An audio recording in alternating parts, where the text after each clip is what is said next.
Okay, question number 8, your favorite polynomial division. I'm going to go through the process step by step, which is mainly what people have been. Uh, I would say most students in class, they understand like the process, and then getting to the end result is probably the hardest part. So I'll go through the process without saying much, and then we'll talk about how you actually get the answer out of it. First step is to take the term that you're dividing by, this x plus 3, and change that positive 3 to a negative 3. And then we'll start to build up my box.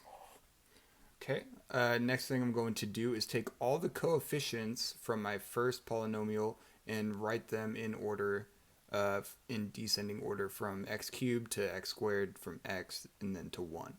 Let's see. The coefficient in front of x cubed is just 1x cubed. Coefficient in front of 3x squared is 3.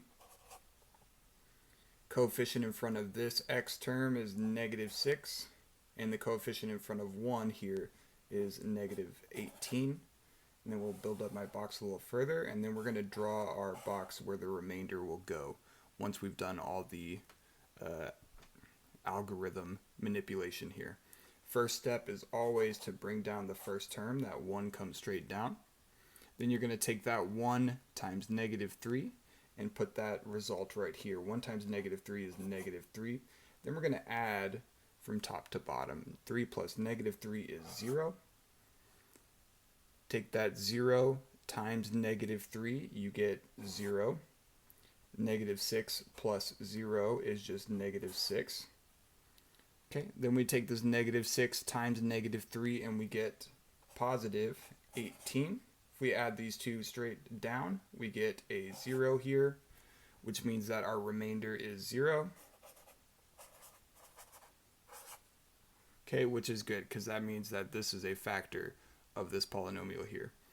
Okay, now here's where most people lose their understanding of what's actually going on here. So let's see, the polynomial that we started with was a cubic polynomial, meaning that the highest power was 3. Okay, after this division, that power is going to go down 1 to 2. So I should get a quadratic from this. Okay, what that means is that these were the coefficients for my original term: 1x cubed, 3x squared, negative 6x, negative 18. Now we have 3 terms and 1 remainder. Okay, I'm going to ignore the remainder for now because this is what's really important. This is going to represent the coefficient for x squared. This is going to represent the coefficient for x to the power of 1, or just my x term. And then the negative 6 is going to be my 1's place. Okay, you could think of this as x to the 0, but really I like to think of it as a 1's place. These are the coefficients for the quadratic.